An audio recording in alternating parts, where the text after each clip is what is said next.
What am I doing? I'm talking to an empty telephone. I don't understand. Because there was a dead man on the other end of this fucking line.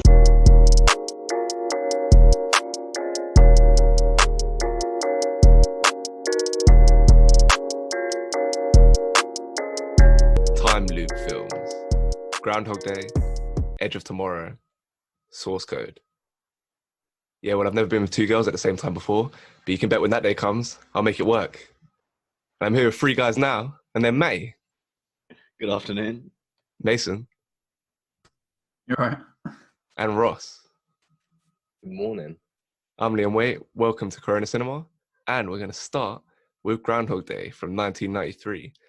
A weatherman finds himself inexplicably living the same day over and over again. Directed by Harold Ramis, who co-wrote the screenplay with Danny Rubin, starring Bill Murray and Andy McDowell, it won the BAFTA for Best Original Screenplay. Nothing at the Oscars. Whoever picked this, speak. I chose this film because I feel like it's the perfect film to choose for like this day repeating sort of genre. And I don't know how I've never seen it before. This is my first time watching it last week, and I think what I enjoyed the most about it is how genuine his response is to the situation. Like you kind of have an understanding of how many times he's actually repeated the days, and I just like the way that at first he's kind of in shock that he's like repeating the same day, but after that he then just I guess like gets to know the whole area, starts doing random shit. Like yeah, like I said, he has that most sort of like human response out of these sort of three films. Like he has all those one night stands. He starts robbing places and shit like that. And I feel like the way they acknowledge that in the film is really funny. Like instead of just continuously showing us him doing that like over and over, they will just do it by like him saying a comment to someone or him just being completely aware and having such a strong understanding of this whole sort of town that he's been set in. I think the film has some really good moments as well, where when he tells Rita that he loves her, and she's like, "Wait, what the fuck?" Like that. I think that's really good because that reminds you that it's only been a day for her, but for us as the audience, it's felt like it's been months since he's known her, and we've seen him get to know her like in the best way. But yeah, I feel like when you have those moments, and you need those in these films because it grounds you again as the audience. It reminds you of that besides the main character, everyone else is still a new experience for them each time. So I think that's really effective, and you can see how the other two films this week sort of copy that as well. I like as well how there's quite like a tonal change a few times when he tries to get like Rita to love him, shit like that, and then he goes about making himself a better person, which is sort of like there's a bit of a difference like in the film when you're watching that part, and then he tries to save that homeless guy, but then the homeless guy just dies. And I feel like it's quite effective how there's just these three different sort of changes within like say like 10 minutes of the film. I think I really enjoy the ending as well. I like how they exit the loop where the film sort of feels finished as this sort of love story between the main character and Rita, and then the way that like it's acknowledged that the loop's over. I think that's really effective as the audience because you're like, oh shit, there we go, like it's finally it's done. So yeah, I don't know. For me, I think it does what it needs to do as a loop film, and it does it in a sort of a simple way, but it includes like humor and stuff like that. And it sort of puts it all together in a good film that's like under 2 hours. So yeah. I think this is like the definition of a classic in terms of how it's kind of spawned a whole genre of films, because this has been like repurposed in different ways, and like we're going to talk about other films that have been inspired by this film on this podcast, and this whole kind of idea of living the same day over and over again has kind of lived on. Like they're still made like Happy Death Day to You, I think that came out last year or the year before, so they're still making films like this where you live the same day over and over again, because it's like the basic plot will just always have entertaining parts of it. Just the mere fact of living the same day over and over again, you can create some kind of entertainment, and then it's kind of easy to slide in like a compelling character arc in there as well. Like in this one, it's Bill Murray is this like arrogant, facetious like weatherman, and he just goes on a journey to learn to be like more considerate and caring, and it's kind of just obviously it's still good writing, And like Mason said, like the kind of darker moments, the tonal shifts, I think they're really like well handled. It's a really well directed film from some guy who wasn't really, Harold Ramis wasn't really taken seriously as he was a comedic director, wasn't really expecting any kind of serious elements to creep in, but they happen in this film. But like it's still easy just having that framework of living the same day over again. It's easy to have a nice character arc in there. But Ross, why do you think audiences still 27 years later are still interested in films where the character lives the same day over and over again, still finding it entertaining? I think it's quite an interesting premise for a film. But I think what this film does, like all the other films you watch usually have some kind of like reason for it going over and over, like a scientific explanation or some kind of explanation to the characters. Whereas he never gets his explanation. He just has to work out himself and get it right himself. And there's a million films like this as well, in the sense where it's starting off as a guy who's a dick, and then he has an arc to make him a better person. But I think there's a reason this one kind of sits above the rest, and I think that's down to kind of Bill Murray's performance for the most part. I think even when he's like a dick at the start, you still like him and you still want to watch him. But no, I just think it's quite an interesting premise, and it seems that most films I've seen of this kind of time loop happening is they seem to put it off most of the time. Like all the films this week have been enjoyable. I've seen both Happy Death Day films; they're quite enjoyable. And I don't know what it is. It seems to work for some reason. Matty, did you find? I'm pretty sure you'd seen it before quite a few times. So rewatching it, having now experienced lockdown for the first time in your life, when you're almost living the same day over and over again, was it a different experience watching the film? Yeah, it can feel a bit like that. But it's like kind of every time I watch this film, I think like I've seen it probably five or six times, and every time I think I'll just put it in the background when I'm doing something else, and I can't help but get into it, because it is actually, every time you underestimate like how good of a film it is, and as you say, it is a true kind of classic. And I don't think there are really any kind of time loop films that have come along and then bested it, really. I mean, no matter how many have tried, I think Bill Murray himself, he's got this kind of like, the way he acts, he's got like this depressed, sarcastic confidence. And it's quite like, the way he just doesn't care, that's quite attractive about a character. And the fact that he's also really good at what he does as well. And how good he could be if he just tried, but he just doesn't really care, is really quite like drawing. It draws you kind of into the film. And it's always funny to see someone acting kind of like all-knowing and kind of like impossibly clever. Obviously, we know that he's like just lived the same day over and over again, so he can just seem like this person. But it's just cool to watch that play out, how he knows that everything's going to happen. He knows who everyone is, and he takes all the time to like fucking sculpt and play the piano and save people, like catch people coming out of trees. It's just cool to watch someone become highly functioning. And it's just kind of like there's a romanticism to that. And the film also, as Mason says, it does take really deep turns. Especially, I think the homeless man is probably the pinnacle of that. And no matter what he does, he just cannot save this person, and you see him watch him die over and over and over again. And even when the film turns to comedy as well, in that he goes through a little montage of just killing himself over and over again, that's actually quite deep when you think he's trying to end his own life because he's going through such torture. Because it's Bill Murray, he's kind of like laughing it off. But it is quite strong stuff. And watching him change as a person and going through the different stages of coping, he goes from kind of like panic to then he becomes worse than himself. He becomes a really sleazy person and uses this like kind of like gift for just utter like disgusting things.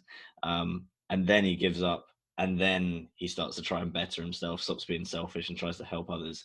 And then he kind of just like snaps out of it and everything carries on again.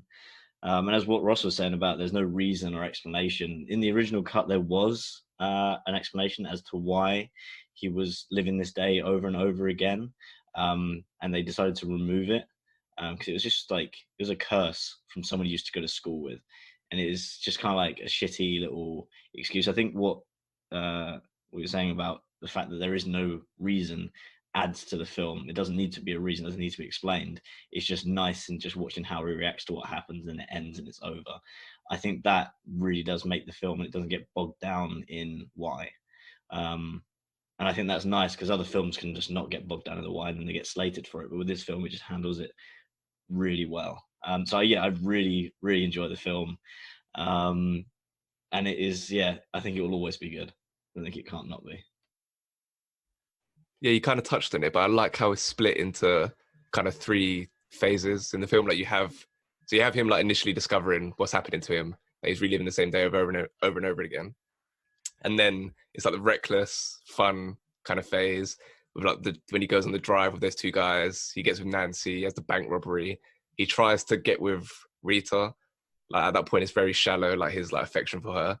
But then he fails like a few times, and because there's no like authentic connection there, it's kind of just like a shallow way for him to like try and get with her. So which makes it more effective by the end when he's actually got like a deep affection for her. She doesn't really know because he hasn't spent that much time with him, but he spent so many, potentially like people have theories that he's there for like 30 years. So potentially he spent like 30 years building a connection with her. So you get that really sincere scene when she's asleep in his room and he's just kind of looking at her, talking about how much he likes her. But that's like you have that phase, the fun phase. Then it's like the suicidal dark phase where it's become like torturously monotonous, this whole experience.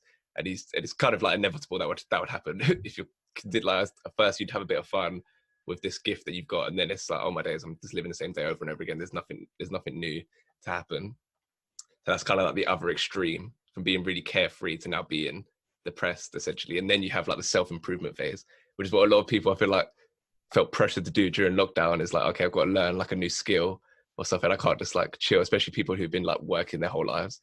They even at this point where they had like, if they're on furlough, they've got time off, they still felt compelled to learn a new skill. They felt under that kind of pressure because that's how society works. But he's like, yeah, he's learning the piano, doing ice sculpting, doing that thing with the old man. Yeah, like Matty said, it's just really like affecting. I kind of forget because like the essence of the movie is fun, but then it has this darker tones, the somber tones at times. I kind of forget that this part is coming until you're watching it. And then by the end, he's kind of revered by all the community because he's done so many good deeds. So it's kind of just like split nice. It's good. It's got a nice structure to it, which I think helps like the movie kind of last. Mason, do you think that's a reason why it's remained like so popular, like nearly 30 years on? It's got this like neat structure that you can follow. Yeah, like I said, because it is separated into these sort of, like it's very human. Like I said at the beginning, how he responds to the situation, and having the film show that in such like clear, separated like issues that he tries to deal with, and then like you said, tries to improve himself. Then he's sort of like depressed and stuff like that. I feel like you said as well, because we've all gone through lockdown now as well, we understand it even more. I kind of wish I'd watched this film before lockdown to then compare it to now, to be like, how much if I could relate to it even more. Because watching it, like you said, this time I understand it. I'm just like you said, we all felt like we wanted to sort of better ourselves during lockdown, and you have that sort of boring period when every day just feels the same. So I think especially even more so today, the film has an even better structure because it's even more relatable compared to back then. But then, like you said, it proves that it was still effective back then because it's still sort of classed as a classic and everyone enjoyed it then. But I just think it hits even more so that now, especially in 2020. Also, filming these films must kind of feel like Groundhog Day because you're just doing, like I said, like the thing with Ned Ryerson. You're probably just doing that, all those scenes of him on the same day, over and over again for the whole day. Like, probably would drive you a bit crazy. I know Bill Murray was a bit of a dick on set. I don't know if it's because he was a bit of a diva. And after this, he didn't speak to the director. They were like friends. He didn't speak to the director until he died, basically, in the 2010s. So I don't know if that was because of the experience of making this film or there was like other stuff going on in the background. But I can imagine it was pretty stressful film to make.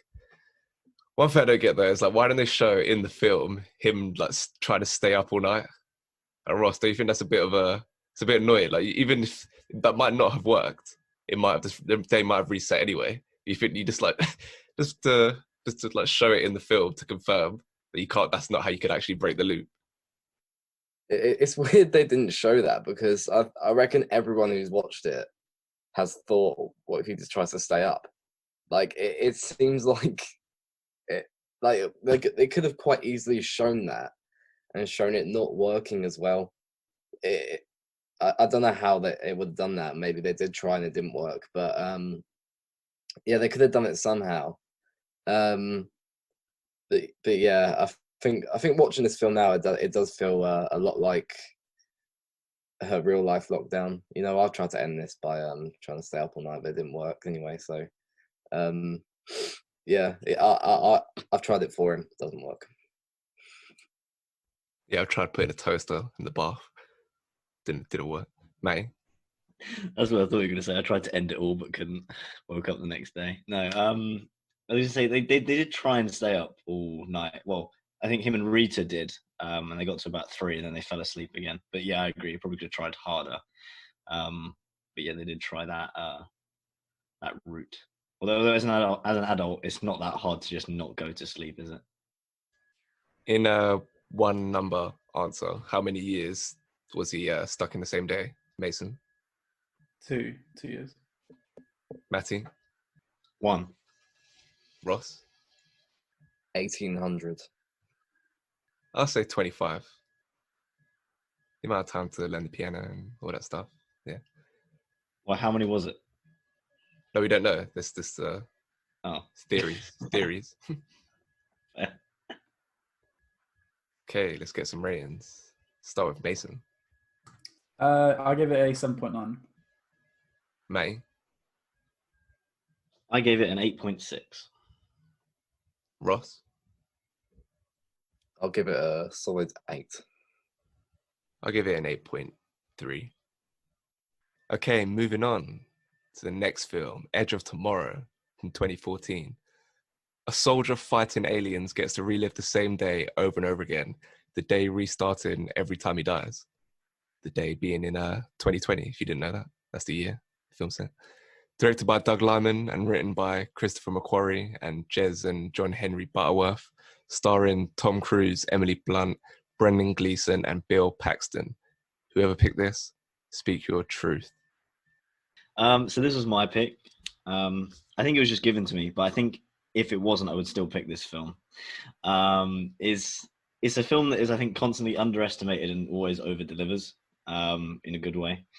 Because like in my head, I kind of Tom Cruise is just like he makes summer films that aren't necessarily that good, like from the outward perspective, and then when you sit down to watch them, they always are that good.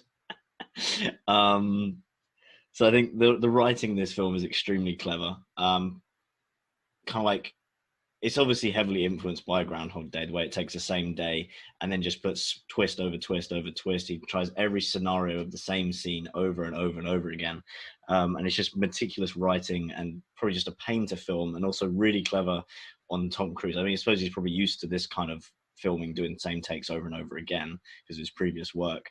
But the way he manages to then capture, when you play these chronologically, at least in terms of the film, the way that his character still makes sense in terms of like the progression from each scene, the way that the mindset that he's in that point of the film carries over all the way through, is really quite clever.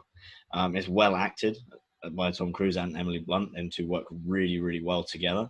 And then also as a film, it's interesting as a concept, seeing how mentally exhausting what is happening to Tom Cruise would be, being killed every day for I don't know how many days. I'm guessing he was there for at least 2-3 years, because the amount of times it took him just to get out of the main, just off landing on the beach. You think every time he takes a wrong step, he's killed. So he's got to live the whole day again just so he can go a few steps more. Then he's killed. Whole day again.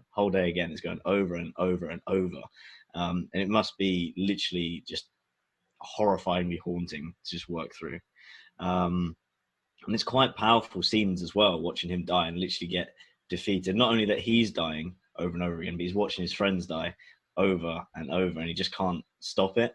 And particularly the moment in the barn with the helicopter with Emily Blunt, and where she, how many times have we had this conversation, and she thinks like, right, just let me put an end to it. And even then, she won't agree to it, and then she ends up just killing herself again. And watching Tom Cruise just snap, it is quite a powerful film. And there's strong CGI in this film, and it's used only when needed, which I like. You don't actually see any mimics until you absolutely have to, and even then you only see them in fleeting, which is very nice. And the chaos of the war right at the start is really strong. How when you land on that beach, it is a fucking war. Like, people are just getting ripped apart left, right, and center, and it's a full-on massacre. And you can see that in the soldiers' faces, and it just puts you go, yeah, I'd never want to fucking be in that ever. Even if it was just humans fighting humans, it'd be awful. And then you have this enemy that is just knows your every move. It's crazy. And it's also fun to watch, despite it being so deep. Again, it's like the highly functioning, same with Bill Murray, watching Tom Cruise kind of make the best of every situation, where he closes his eyes and takes and dodges every punch and makes him run into a wall. Just like how he knows the outcome of every possible situation is just really interesting. And again, the tonal shifts throughout the film really well. I'm watching Tom Cruise develop as a character, because I think right at the start, the first time we meet him, he's essentially a coward. I'm not saying anyone would act really much different to how he did. If he goes over there thinking he's more or less an advertising sec, and then gets told he's put on the front lines, would feel pretty unfair, and he's going to do everything he can to get out of it. And then you take that right to the end, and he becomes a hero pretty much. I've just lost the screen. There it is. And I think the little niggle I have with the film at the end is when he dies and it resets the day to the day before. I know it's not a finite science, but it's a bit weird. And then he meets Emily Blunt again. And then it just kind of leaves the question. I reckon she won't believe him. Who knows? But yeah, I'd like to see that little scene play out. But I think they left it at just the right point. Yeah, and this film is dotted with lots of really nice scenes. I like the scene where he goes to the pub back in England, and he never goes to land on the beaches, and the old man calls him a coward. Just nice scenes like that of misunderstanding, and just kind of adds to like your empathy towards Tom Cruise's character. Yeah, and I think the film was really, really well shot, perfectly written, perfectly acted, and I don't think I'd change anything about it. And it does exactly what it sets out to do. I agree with you about the first descent into war at the start of the film. I think that's like incredibly shot. And you mentioned like how they limited the CGI. Like they actually created like the sets for like Heathrow and for the beach. And I think like the practical element of that helps create like a more real feeling, I think, with those scenes. Like they had to actually wear all those like clunky suits, which would have been a bit long for the actors. But it helps add greater weight to those scenes, because I think what this film does cleverly is like turning an alien invasion into like a modern day World War II, and it has that kind of feel. And I like how it's like the planet having to like coordinate a response against these alien invaders. It's not like countries having to strategically find a way to win this war. It's the whole planet having to come together. And I like how people like Cage, who like, yeah, he's an he owned a marketing agency, whatever it was, like he loses his business, so you have to like adapt to, in a way, to use your skills to serve the war effort. So he becomes like the PR guy for the war. So I like how all those little like hallmarks of war, how they include that in this film, gives it a more authentic feel. I thought, although I think it would have been nicer to have like some foreign soldiers in there as well, to make it really feel like it's a whole planet effort. Like, obviously maybe it's just because this is just the UK and America combining for this particular like unit or whatever, so maybe the other soldiers are elsewhere, but it would have been nice to just like see those other soldiers. So it's like, yeah, the whole planet's in this together trying to repel these attacks. I also think as well the kind of like video game logic of this film like works well, because the idea is like you're respawning, basically. That's basically what I think that was like one of the writers, that was like his initial idea. So you're literally just respawning, trying to find new ways to beat the boss kind of thing. So I thought that worked well. But Mason, you're a bit lukewarm on this film. What was the reason for that? I don't know what it is. I feel like as I watched it, I gave it my full attention, and I just wasn't really the biggest fan of the film as I was watching it. Like I was hoping to like hear some positive stuff from you guys to kind of sway me to appreciate it more. But I don't know. Like I enjoy, like you said, this whole idea of him kind of like respawning. It's like he keeps failing this mission. Like that works well for me and stuff like that. But I don't. First of all, I just don't understand how no one knows who he is. Like in my head, I feel like he's a big sort of celebrity within this big war effort at the time. If he does all the sort of marketing stuff and everything like that, I don't see how that absolutely no one recognizes him at all. I also feel like his relationship with Emily Blunt, I feel like she gets on with him too well for someone who they try and portray her like as a bitch. And then I understand that because she's gone through the same thing that he has, that she would be like more understanding and give him more time than anyone else. But I feel like the film sort of gets lost the further you get through it, to where I get the sense that she's known him longer than she has. When I watch this film, I don't feel like it's been just a day. And I feel like that's probably one of the biggest drawbacks for me, because after watching the other films, she's a character that doesn't know him, hasn't met him like once. So that's what makes it different compared to the other two, because she's being compared to a character in the other films who they know the main character previously, but in this, she has no idea who he is. And they seem to get on kind of too well the further the film gets on. So I feel like that sort of detracted me from enjoying it as much as I wanted to. I'm trying to think of what else I don't really enjoy too much about the film. They're probably the main things that I dislike, and I don't really like the ending. I find it a little bit cringy when she's sort of training and he's just sort of like he stood there like looking at her, and then it just cuts off. I found it like a bit cringy.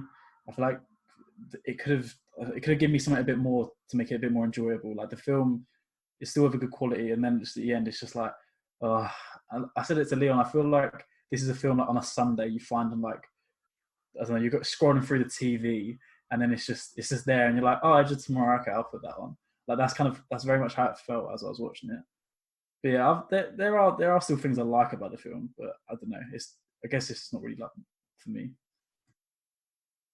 Yeah, I agree that yeah, it's kind of is unrealistic, the relationship between, like, at least from her perspective, that she builds this connection with him. I think it just kind of had to happen. It would have been a bit dry, as I feel like it's unrealistic, and it's kind of, yeah, like you say, because they hadn't met each other before. It's like you're starting from scratch. But it would have been a bit of a dry film if she was just like completely unaware of who he was. Like it fit in it, and you got that vibe as the film went on. Like you kind of need that relationship to develop over the course of the film. So yeah, they kind of had to do it, but at the same time, it doesn't really make sense. I agree in that way. And I don't like the ending. Basically, once they go to Paris, because I just don't like a lot of this takes place in daylight, and I thought that kind of made the battles, like you could clearly see everything that was going on, all the different strategies or whatever. Whereas like the gloomy setting for the final kind of battle scene, and the way that action just kind of unfolds, like it does feel a bit anticlimactic, which is like my main issue with the film. Whenever I watch it, like I never remember exactly how that ending takes place. I've seen it a few times, and I never remember like this happens and this happens at that ending, because it's so dark and just a bit forgettable. So yeah, I tend to agree with that. Ross, is that something you felt watching it, that the ending didn't quite live up to the rest of the film? Yeah, because I think in the rest of the film, you're so invested in the loop itself and him having to reset. So when like 2/3, 3/4 of the way through the film, he then's like, oh, I can't reset anymore. I think it starts to drop off after that point. And I think that's when the plot armor thickens and it kind of becomes a bit less interesting. I think it's just a complete tonal shift in the film. As I say, there's no loop anymore. It's a completely different setting. It's a lot more gloomy. There's a lot more plot armor for the characters because they like can't die, and I think it becomes less interesting in that point. But nevertheless, before that point, I think what you were saying about Emily Blunt's character forging a connection with him, I think what the film does, it would skip over every day him explaining it to her and then getting on and then talking, and you got to think about it. This is the point of each day where he'd be up to when he resets. When he gets a little bit further, he would have built the same kind of relationship with her over and over of the however many hours they've been going. But what I like about this film is that it's actually Firstly, it doesn't feel repetitive, but it's actually quite funny. And there's a lot of funny moments, like him just like stepping onto the battlefield, just getting hit by a car straight away, on him trying to roll under the car and just getting run over by it, that kind of stuff. It has a lot of that kind of stuff, like quick takes, like quite funny. And then him waking up in the armor camp every morning, being called a maggot, and it's quite funny, like the characters in there as well. I think that's what they do well. It's like a good level of humor within the film. And also, yeah, I think Tom Cruise, the fact he still does what he does at his age is fantastic. Like, he does all his own stunts in this film, also in this film as well. And I think Emily Blunt's really good in this film as well. Yeah, I think Cruise is like, I think he really like sparks when it's like it's the third day. It's when he's kind of remembers some details about J Squad. So he goes in there and he's like, you, and he starts listing all the different details about them. That's when he's like really, that's like classic kind of Cruise, I thought.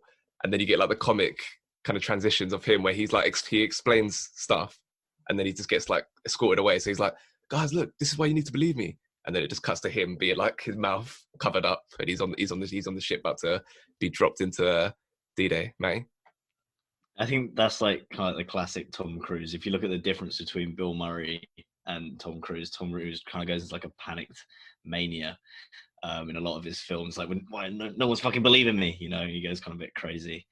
And I do agree with a lot of what Mason Ross was saying, especially what Mason's saying about like how he wouldn't really develop this. Well, it feels like she knows him a lot longer than she's supposed to. I think they tried to make a little call out to it about halfway through the film where she goes, if you come here every day, I can teach you. And he's already met her nearly 50 times by this point, which is kind of like a bit of a kick in the guts for him again. But it definitely feels by the end of the film that they know each other a lot better than she should. And then also I was just looking, Tom Cruise dies 24 times on screen during this film. But then if you take into account the amount of times he said according to dialogue, and then also the book that the movie is based on, his character should die more than 300 times, which is a similar amount of times that Emily Blunt should have died. And if we compare that to Groundhog Day, the director says Bill Murray has lived the same day 8 years, 8 months, and 16 days. For a bit of comparison. That's why Bill Murray's gone a bit crazy, because it's nearly 10 years pretty much. Just thought I'd pull up some research for you boys. I do appreciate like the quieter moments in this film. Like, obviously it might have some issues with like her like understanding the connection between herself and Cruise, but in terms of him developing a bond with her, because like the first hour is very loud and bombastic, and then it kind of settles down. They go on that drive to Leon, and then they go to the house and they share like a few deep moments, and it never feels. I don't. Even though she like kisses him at the end, it never feels like a sexual relationship between them. Like, it never feels romantic. I don't think. Like, she's like one of the strong. But Emily Blunt's kind of, her and Charlize Theron have been like the strong female action stars of this like decade, and I think that comes across in this film as well, because she actually serves like a purpose to like mentor him, and she never feels like demeaned. And in my head, like the kiss is more like an acknowledgement of like gratitude and like respect. Because she doesn't like linger. It's kind of just like, oh, safe mate, see you later. Matty would do that to Ross, I think, if they were going to like save the world. So it doesn't feel romantic in terms of, like, I know that was like a bone of contention with some critics, like kind of ruined her character a bit by just making her like another object for him. But I didn't think it was anything salacious. Mason, have you got any thoughts on that? Whether the kiss, they should have not. Maybe they could have just not included the kiss, but I didn't think it was anything too bad. No, like you said, I don't really think the kiss had much weight to it. It was kind of just, like you said, like how Ross and Matty would, if they were like, I don't know, Matty's just gone and saw Ross at uni, and he's like, "I'll see you later, mate." Like, it's just, there's just nothing in it. I don't really think, and that's what I think he's really into it. Like, he can see this relationship. I feel like with her, like I feel like he vibes it more than her. Obviously, because he knows her, he's known her for longer. But I can't even see it happening with her, like, in the future. You know, I guess that's probably a bit of an issue maybe with the film, because I feel like she's just like, yeah, safe. The other thing I also don't really like is the mimic design. I think it's pretty forgettable. It's kind of not important, really. Like it's just kind of a mess of like tentacles, but it's not really important. Like, they're not like a well thought out enemy. They're kind of just there to be killed and destroyed. So it's not really that important. But still, like, kind of still just annoys me because you never really have a memory of what they look like in terms of, in my head at least. Matt, is that something that you had a issue with? We've had some good alien designs on previous podcasts. Where do the mimics stand in the Hall of Fame? Yeah, it's kind of like they look a bit off-world, which makes sense because they are. It's kind of like something we don't really understand because it's not like anything we've seen. So I think they fit the description of alien quite well. And the fact that these are kind of like a hive, kind of like breed, I think these things are just churned out and then all controlled centrally makes sense. Well, they might even not even necessarily, which I think would make more sense for me. The fact that they're just kind of like either genetically or engineered, kind of just like killing machines. The fact that they have like fucking limbs in every direction that can just rip people apart in any, and they're kind of like, they look like they're built for war. And it is kind of like an enemy that would take like humanity completely off guard by how fast they are, and how they just don't, just the way they kind of like overpower everything else. The design, I think there definitely have been better alien designs, but the fact for something when they come as a swarm and the speed they move at, they are quite terrifying. And I like how it's different. It's not just like the same as every other alien film. You know, I think it's something a bit different. Whether it's something we want to see again or not is a different argument. But I'm glad at least they have it in this film. The two nitpicks I have is how did Rita know that she lost her power? Also, Rita, that's a nod to Groundhog Day. Obviously, she's called Rita in Groundhog Day, if you didn't know. But how does she know that she lost her power after Verdun? Because it's like the whole thing about they replacing your blood. Because surely you'd have to die to know, surely? Like, unless it's like, because obviously he has like the visions where he's trying to find the Omega. Maybe she just stopped having visions and she could kind of feel it. Oh, I've lost the power now. But you wouldn't really be able to confirm that.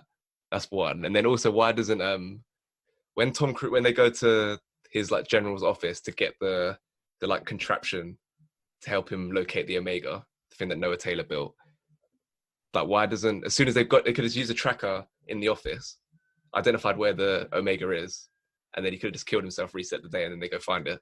Instead, they try to like escape, then use it, then he gets the blood replaced, and then hasn't got his ability to reset the day anymore. That was like the two like main things. It's like, it doesn't really affect the viewing of the film. It's just like always going to have these in like sci-fi films. Okay, let's get some ratings. Start with Matty.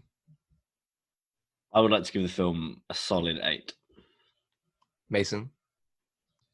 I gave it a 7.5. Ross. I'll give it also a 7.5, I think. I'll give it an 8. Moving on to the final film, Source Code from 2011.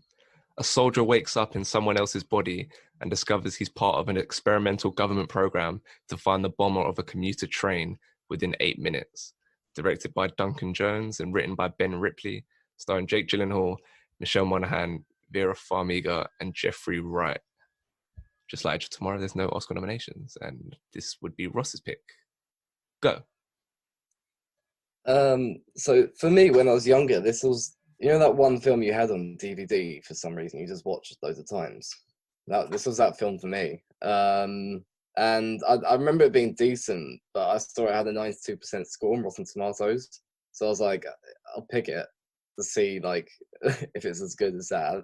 I mean, I might be pushing it a bit, but it's probably the most like interesting and original concept of the three films. And I was a bit weird, the really dramatic like 2-minute city train montage at the start, but apart from that, I like about this film that you go in there and you just follow throughout most of the film. Actually, you just follow kind of Jake Gyllenhaal and his confusion, and when it's explained to him, it's explained to you also, and you're all just confused with him into the make sense of what's going on. I think that's what's effective about the film. I think there is a lot of kind of unnecessary dramatic moments, like when he finds the first guy on the train. He follows him off the train station for like 10 minutes, and there's like really dramatic music whilst they're fighting and that kind of stuff. I think there's a lot of unnecessary stuff like that, but it's really interesting to hear when they tell him what the source code is and how it works, and I found that really interesting. But then I did think to myself, why didn't they just tell him what it is at the start, and then he could just easier get on with the mission? Yeah, because realistically, they're getting annoyed at him for not completing the mission, which is firstly very hard, and secondly, they haven't actually told him anything about. So I found that a bit weird. But then after that, he kind of goes off from his mission and focuses on Christina. But then I thought, well, you know, he might do that because it would be kind of traumatizing watching the same person die again and again when you build a connection. And I think what they did well in this film as well, it's quite hard to pull off a twist, but the twist of him finding out he's actually dead, they actually did that quite well. Jake Gyllenhaal in the film, his character asks the right questions, and you find out, as I said, you find that information as he finds that information, you're confused with him. And yeah, that's really effective as the film. And I think that there's a bit in the middle as well where you spend ages with him in the pod. And I think it's a lot more interesting as a film when he's actually on the train. And I think once they find the guy, once he finds out what's going on, he really easily finds the guy and kills him. And it is kind of anticlimactic in that sense. But what they did as well, I think, the film is quite short, so it seemed like watching it, they kept trying to do stuff to extend the running time of it, because it's 90 minutes now, and I think, yeah, it's kind of, the bomb threat ended like after like 70 minutes, 60-70 minutes, and they kind of built on the rest of the film kind of completing a character arc instead, which I think they do decently, to be fair, even if it does seem like they're doing that. And yeah, nonetheless, it's still a decent watch, and it's a really, really interesting concept and idea for a film, and decent all-round performances as well. I thought Jake Gyllenhaal was really good, and the film itself has decent tension and action sustained throughout the majority. And yeah, not in the grand scheme of like films, it's not special, but I think it's one of the most like solid sci-fi action thrillers, and it's a really like cool original idea and a solid enough execution, and really like entertaining for the full 90 minutes. I suppose it's the first one that's not really a time loop, I guess. It's more like a government experiment kind of thing, but still same principle. But I do like Ross kind of mentioned it, like, I do like how you're like immediately thrust into the experiment. So you're like Ross said, like you're learning about what's going on with him. So, you're kind of perplexed. And I think being on a train like adds to the uncertainty. But just like the noises that it's making, it kind of just feels a bit more like frenetic. And there's also like it also brings like an urgency because the train is moving. Whether it was like a static, like if it was in like a train station, you're trying to find the bomber, wouldn't have that same level of intensity, I don't think. And also you have like the urgency of the 8 minutes to find the bomber, which adds to the kind of intensity of it. And I don't think it's pretty like crisply directed and written. Like, it kind of sustains the thriller for most of the film. Like Ross said, yeah, but it does. I have some issues with in terms of the other bits aside from the actual like discovering the bomb. I have some issues with that, but like, I still think it like sustains the thrilling parts of it pretty effectively, and it has just like little emotional beats in there. And of course, this is directed by Duncan Jones, who we did Moon. Was that in the first episode? Maybe, yeah, it was the first episode that we did Moon, which was his first film. So Matty, what was it like to revisit another one of his films? This might have been the film that came after Moon. Bit of a different one. This film definitely isn't the strongest of the three. And I don't know, it feels even though the last film, I'm assuming Edge of Tomorrow was basically an American film, right? Someone give me a nod. Yeah, pretty much, I guess. I mean, it had like set in England, but the first woman that greets him off the helicopter has like a atrocious English accent, so you can tell it's an American film. But this film just kind of feels a bit cliche going into it. It feels a lot more, I don't know, like the rhythm of ticket please, coffee spill, someone walks past, someone coughs. Like, it just feels, I don't know, a bit too rhythmic. and they kind of focus on the wrong parts of. It kind of like the director does a good job of like kind of like focus on the small details. It focuses on her face, and then this bit of here, and then this here. It kind of like, I think he's just going a bit too complex with it. Like in Groundhog Day, it just works so much better. You just see the whole scene play out, kind of thing. So for that reason, I don't know. I didn't really like the film that much. It felt a bit too clean cut, and even the CGI. There's like hardly any CGI in this film, and yet it still feels bad. I don't understand how they do that. Like, there's one slow motion explosion, and then maybe watching him jump off a train, and then even that's like too much. It doesn't really work for me. Although there are good points to the film, like as you say, it being on a train makes it very kind of like stressful and time bound. The train's moving quite fast, and he's got this limit. And his mental trauma is like a strong factor of the film. Like he's so bloody confused about what's going on the whole time. And he just can't figure it out, and he's not being told things, and he thinks he should be dead because the last thing he remembers was being in a bloody helicopter. Now he's someone else. He hasn't really been briefed. He's not really being treated like a human. So there's big moral dilemmas as well that come with this film. The fact that should they keep this dude alive just so they can save other people, even though it's not in that universe, they can save potential people being killed in theirs. And then it's also Jake Gyllenhaal's been a bit of a dick as well. Like he just wants to die. He doesn't want to save people.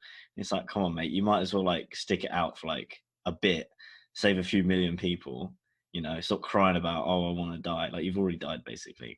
Don't cry about it. And then the fact that he thinks he knows that he can save these people and jump into another man's body and carry on living, pretty much.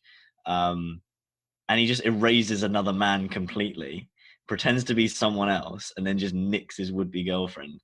So that's another bit of a dick move, you know.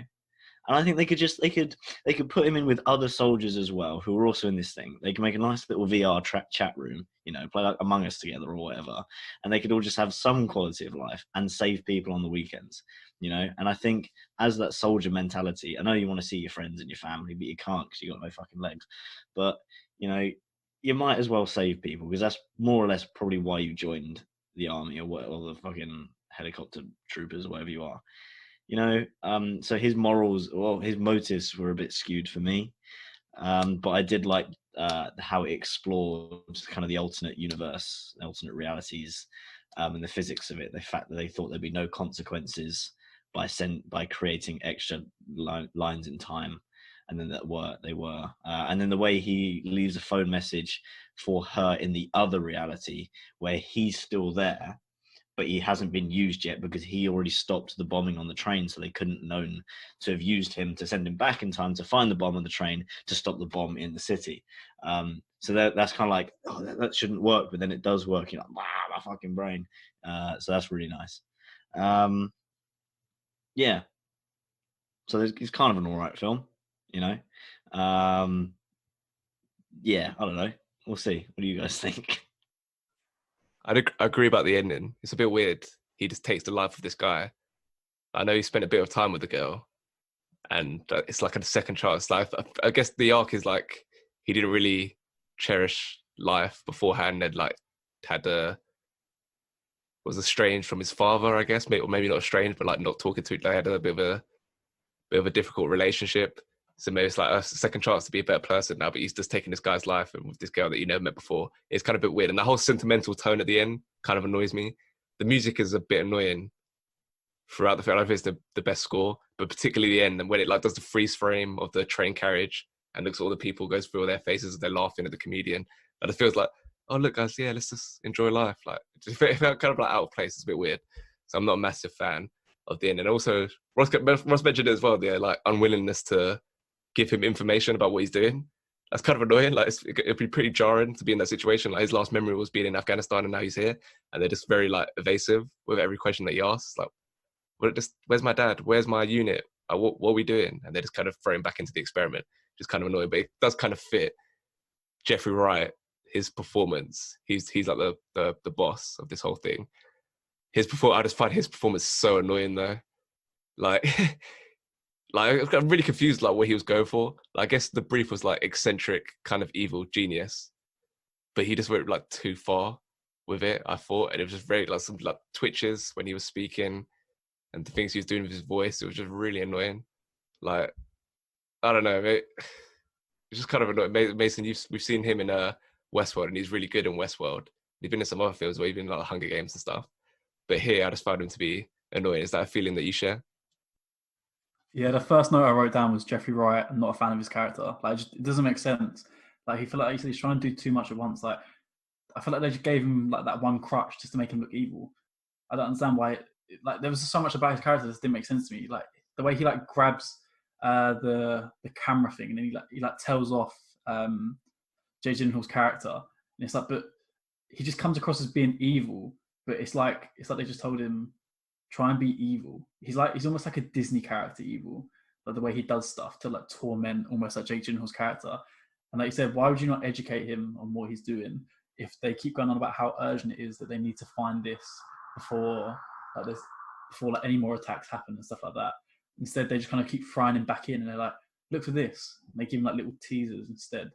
But yeah, Jeffrey Wright's character, I just didn't get it. And even when they tried to like give him the ability to show some good acting skills when Vera Farmiga's character's locked herself in that room, he's just there, just like, open the door. Like, it's just very bad. I don't understand. Like, he could have went crazy and tried to that's like his only test subject that they said could potentially work. And yet he's just there at the door, stood there. Like, he's not grabbing anything, trying to smash the window and nothing. He's just stood there, just like, open the door. I think, yeah, he does not suit like the tone of this film at all. And I don't think he delivers. I don't even know what it is. I don't know if he delivers the character badly or if the character is just so badly written that there was nothing more he could have done with what he was given. The only defense I could have is like, maybe it's the film's trying to comment on if the government had this technology, it's trying to show like they would be very sleazy with it and nefarious and try to control people in this way, like control the dead people. Because that like probably is, if this was here, this is how they probably would go on. And like Vera Farmiga's meant to show like the human response to that. So that's like the only defense I can have. But no, I find his performance is so annoying. Every time he was speaking, it was just really annoying.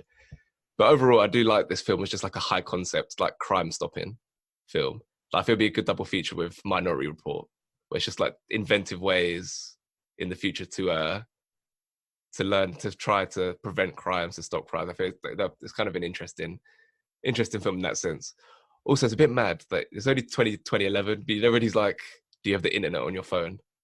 That seems so archaic, even for 2011. 2011 doesn't seem that long ago. And then you like whip out like this Nokia like flip phone thing to go on Bing and search for this guy. 2011 does not feel that long ago. That looked like it's like 30 years ago. But yeah. Okay, let's get some ratings. I'll start with Ross. I think maybe the idea and concept is better than the execution, so I gave it a 7.4. Mason. Yeah, I sort of agree with Ross. I gave it a 7. Matty. Yeah, I kind of agree with Ross as well. I gave it a 7.1. Yeah, I kind of agree with Ross as well. I'll give it a 7.3. Okay, let's look at the ratings for this week as we head over to Ross with Ross's ratings. So this week in third place, we have Source Code. Second place, we've got Edge of Tomorrow. Groundhog Day is first. So Source Code got a 7.2, and that is 72nd in overall rankings. So that's fifth from bottom. Put them in the bottom 5 then. Edge of Tomorrow had a 7.8 and falls at 57th, on par with Walk the Line. Groundhog Day overall got an 8.2, which makes it fall at 31st, just above The Lighthouse and just below A Quiet Place. Fascinating stuff as ever. Actor of the week, Mason. I've gone for Bill Murray in Groundhog Day. I think he, like I said it at the beginning, I feel like he's able to portray a real genuine response to the situation that he's sort of found himself in. And I feel like that could have been butchered quite easily. I think some actors could have potentially tried to read into it too much and it wouldn't have come across as natural and as real as Bill Murray's performance is. So, Bill Murray. Matty. I also have gone for Bill Murray. He seems extremely natural throughout the film, and it works really well. Tom Cruise is very, very, very close. But I think Bill Murray's performance here was just classic, and it'll stand a lot longer than Tom Cruise's performance will, I think. Ross? Yeah, I also went for Bill Murray. He makes a person who's quite that downbeat and sarcastic, especially at the start, and he turns that into like a charismatic role at the same time, and that takes a special actor to do that kind of thing. And as Mason said, it's also a very like human response to it, and I think he does that really well. So yeah, Bill Murray. First time in Corona cinema history, everyone picks the same actor, because I also went for Bill Murray.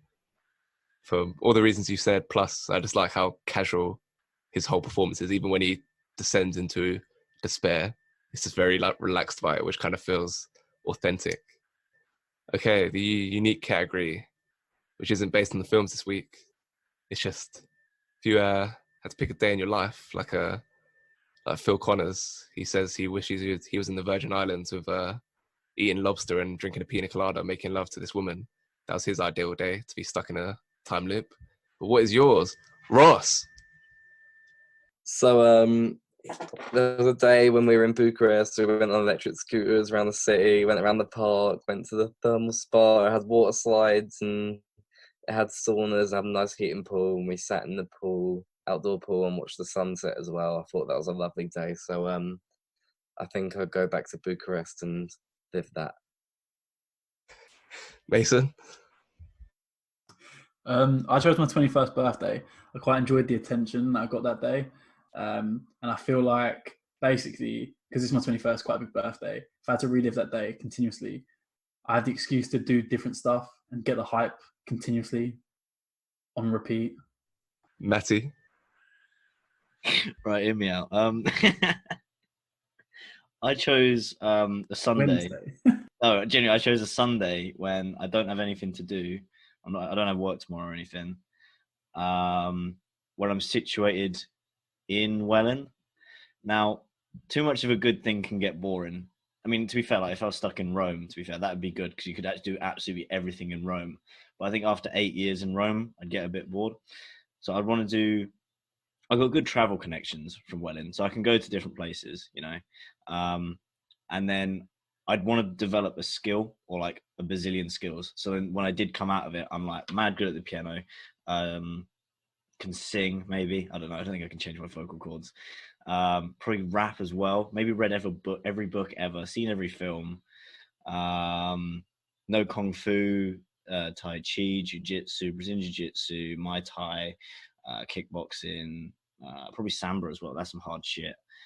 Yeah, just learn like fucking everything ever without interruption. So probably like a day when everyone's gone out and I just have the house to myself. Yeah, and just do that. And I'll also probably find a way, like in the morning, like, you know how we nick the money from the bag or something. Actually, no, I'll just use mine. Don't worry. Yeah, because I'm going to get it again the next day. So it's easy. Yeah, I'll just choose a Sunday. Yeah, in a similar vein to Matty, I would just pick a day in lockdown and just like watch all the films ever and read whatever I wanted to read. Because I actually enjoyed lockdown because I wasn't affected by it. So I'd happily just be in that environment where everyone's just here. It's kind of chill.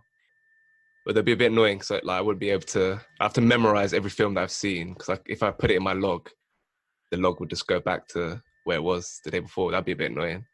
How could I know that your arm would check? No, there's no way around it, is there? No, I just have to memorize it. I'll put it into a song. I'll learn how to sing like May or rap, and then I memorize every film that I've seen. Yeah. The Irish's was a pop vinyl award. Ross? So I had to think, and I think it would be Emily Blunt in her like full battle armor and like with her massive axe, and she's got that scar on her head as well. I thought that looked really cool. So yeah, I'll go with Emily Blunt from Edge of Tomorrow. Yeah, same. Rita Vitaski. So I went for. Gone for Emily Blunt before, I'm pretty sure. I'm pretty sure I went for her for Looper. Maybe A Quiet Place as well? Nah, probably not. I'm pretty sure Looper with an axe as well.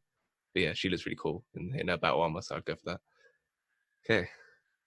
That's the end. At Leon Wayne 98 on Twitter, coronacinemapodcast.wordpress.com, Spotify, Google, Stitcher, Podbean. Next week is next fortnight is Guy Ritchie. and it's Lock, Stock, and Two Smoking Barrels, Snatch, and is it Rock and Roller? The The Gentleman. Oh yeah, the Gentleman. So the Gentleman, Snatch, Lock, Stock, and Two Smoking Barrels in the next fortnight. Guy Ritchie week. Go well. Cheers. Yeah, Bye. cheers, mate. Yeah, good one. Thanks, mate. Cheers. It's funny that they chose the Louvre to go under. Really love art. Fuck. But then, like, Funny that they chose the Louvre. Like, why? tourist attraction, it kind of. Yeah, these aliens were just like, yeah, I like the Louvre. It's like, oh, isn't the Mona Lisa? Yeah, come on.